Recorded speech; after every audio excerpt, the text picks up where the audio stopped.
Hey everyone, welcome to another episode of Spin Cycle, the show for short reviews of albums, new and old. And today I'll be talking about the new album from the Raven Age, Darkness Will Rise, which was released on March 17th, 2017. It's not an accident that I actually remembered the band that opened for Iron Maiden last year. Even though they didn't have a full release at that point, the Raven Age certainly made an impact. But if Iron Maiden chose them to support them on an international tour, they must have something to offer. Turns out they do. Co-founder George Harris is the son of Iron Maiden bassist Steve Harris. Yay, nepotism! But it turns out they have more to offer than just lineage. The Raven Age is from London, England, and they formed in 2009. Harris founded the band with fellow guitarist Dan Wright. They classify themselves as modern metal, but they certainly have a solid hard rock sound as well. They have found influence in bands like Bullet for My Valentine and Avenged Sevenfold, and you can hear that in the music. But they're certainly melodic metal, with vocals coming from Michael Burrow.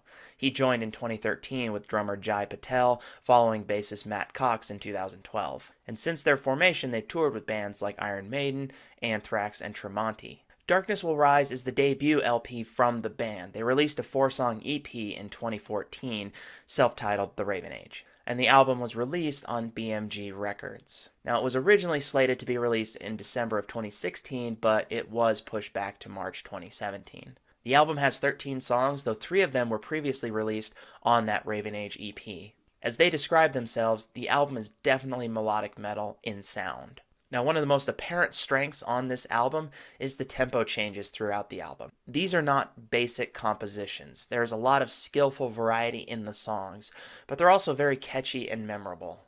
Burrow has a remarkable melodic voice, and it really fits with the music that they're playing. There are also phenomenal guitar solos throughout, but the music isn't overly reliant on them. It's almost metalcore at times without the harsh vocals. And the darkness that they mention in the title is real as this atmospheric overtone throughout the album. Every piece works perfectly together. It doesn't really sound like a debut album. It sounds like an album from a band that's been around for years.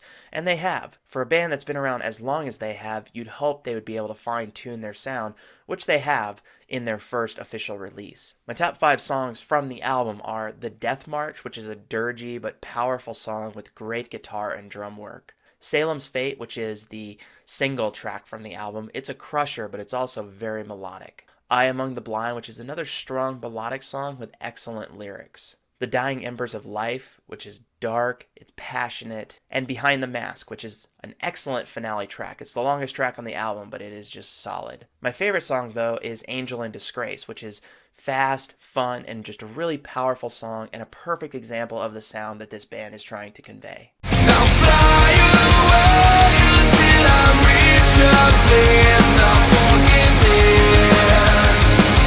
If it even exists, maybe someday I will learn to forgive. Overall, I didn't know where this band came from when I started writing this review. Before knowing that George Harris is the son of the legendary Steve Harris, I was impressed by this band. Seeing them live and listening to the album has been enough to convince me that this is a band that will go places. They sound fantastic, especially with their complex and melodic compositions. For a debut album, this is an excellent start, even though they've been playing together for years.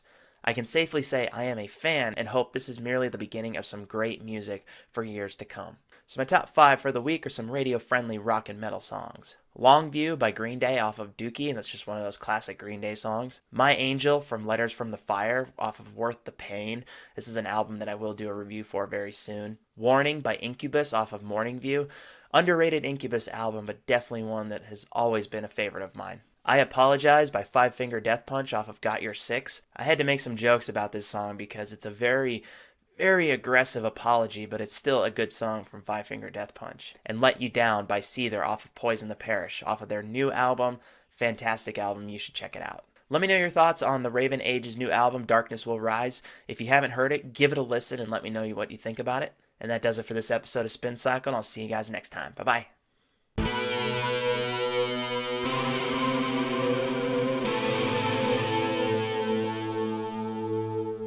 Hey, you made it to the end of the video. Nice work. Good job. If you like what you saw, you can just go ahead and click that subscribe button for all videos past and future. You can also head over to my website and see all the other stuff that I do, including the books I've written. So go ahead, click stuff.